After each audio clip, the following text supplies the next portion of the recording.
Hi, this is Jack Westerman for ESEA.net here in Cologne, Germany for ESL 1 Cologne. Joining me this time is HeatoN from Ninjas in Pyjamas, who of course is the first ever inductee into the eSports Hall of Fame. HeatoN, first of all, good to be back in Cologne. Yeah, I mean, it could have been better if we were in the playoffs, but it's nice to be here. I mean, being in the stadium, seeing how far eSport has grown, it gives me goosebumps, to be honest. It's crazy. It's amazing how much it's grown, isn't it? The other thing, so you are the first ever inductee into the eSports Hall of Fame. How are you feeling about that? Presumably, pretty good.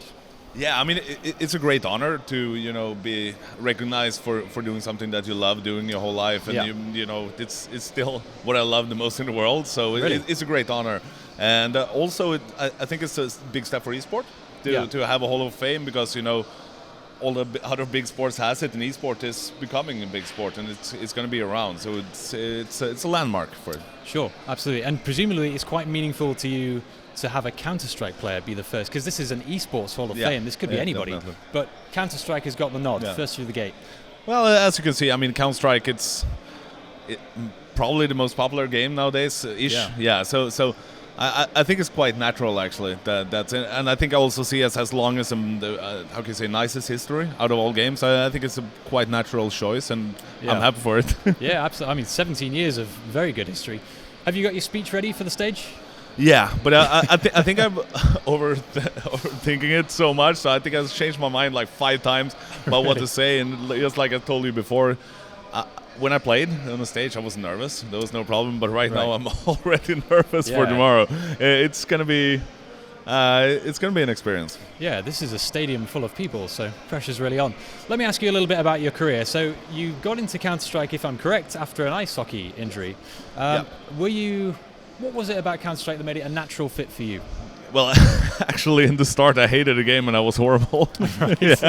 As we all are. Yeah, but I was worse than most of us. But I was like, okay, I need to beat my friends because they're mocking me because I'm so bad. And so I started playing a lot, and all of a sudden I became quite good at it. Okay. Did you get a sense, because for a long time people thought you were the best player in the world in the history of the game.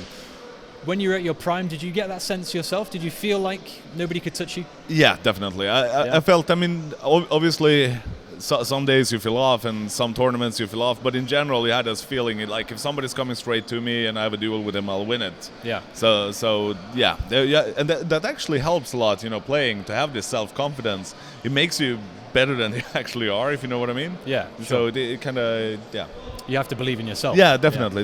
And I think that's a common mistake a lot of people do, that they don't believe in themselves. And okay, so you mentioned you got in from ice hockey, you wanted to beat your friends. I mean, how important was the competitive aspect to you? I mean, going to these international tournaments and competing against people from around the world, that must have been like living a dream for you. Yeah, I mean, I remember the feeling I got when I first got a salary, even though it was like 50 euros or something, so you couldn't make a living out of it. But it was still, I felt like a king of the world. And I think also from the switch over from ice hockey into esports, I think I've gained a lot from that, having this winning mentality, and knowing that I must practice harder than everybody else, because otherwise somebody's gonna grab you from behind and take the number 1 seat. So yeah, I think I've had a lot of positive things from ice hockey. You mentioned your salary, your first ever salary just there. Counter-Strike players these days make a lot of money, salary, prize money, but also streaming. Is there a little part of you that wishes you were still playing today?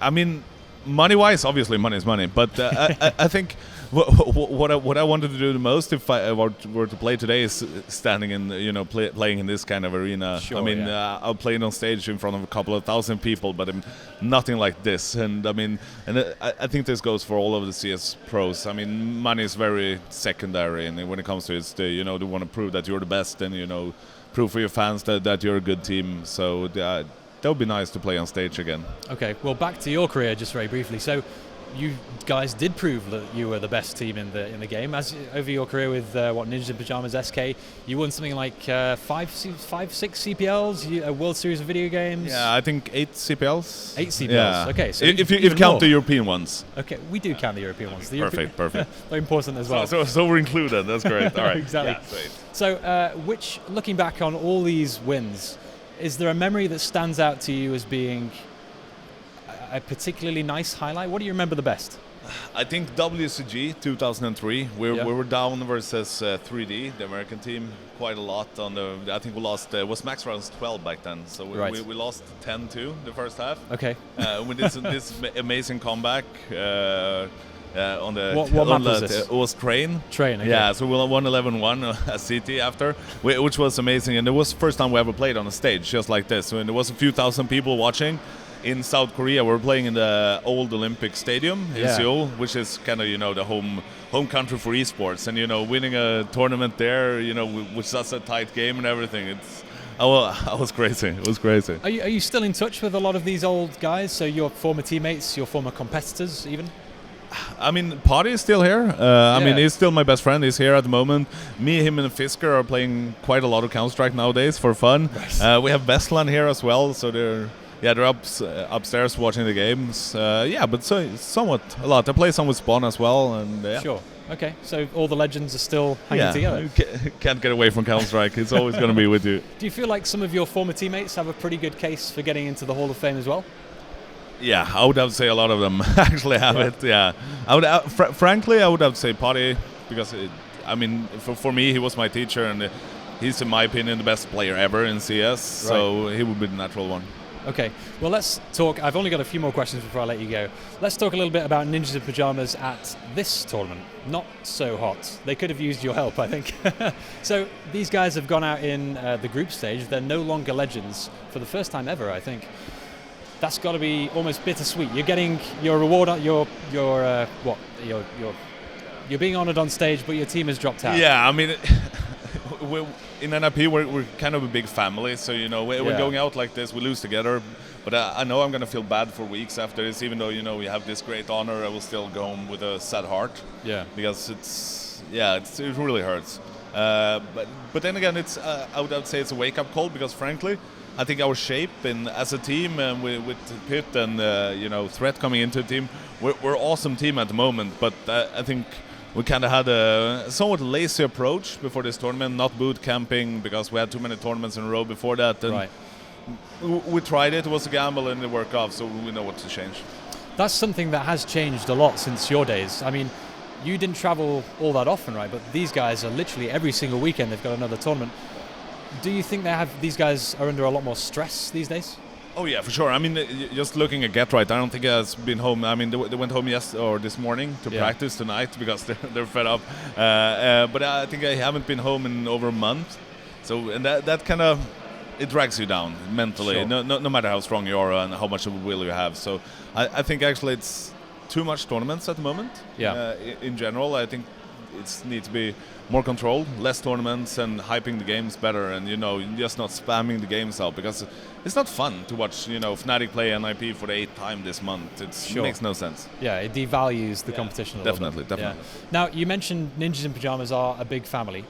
I interviewed you about 2 years ago, just after Fifth Lion was cut from the team, and I asked you, well, he wasn't cut, sorry, he chose to leave, didn't he? I asked you, because Nip are a family, could you have cut him yourself if he weren't performing? And you said you didn't think you could. A lot of people are now saying that the core 4 members of Nip, Freiberg, Get Right, those guys, it might be time to change those.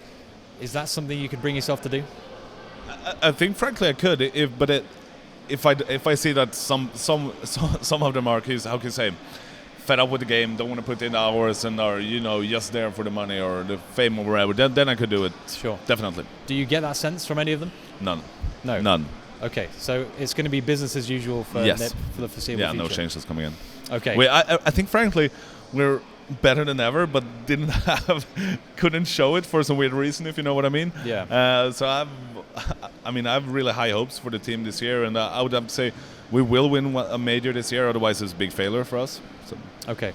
Well, fingers crossed. Best of luck. Last question before I let you go. What's next for HeatoN? Is there a long-term goal? What are you working toward? What are your hopes for esports?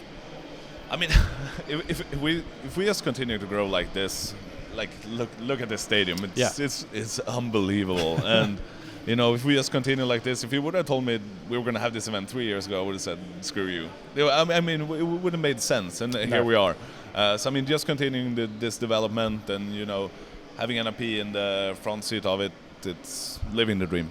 Awesome. Emil, thank you very much. Always nice to talk to you. Yeah, thanks a lot. And of course, best of luck tomorrow for the awards ceremony. All right, for everyone at ESEA.net, stay tuned for further coverage here at ESL One Cologne.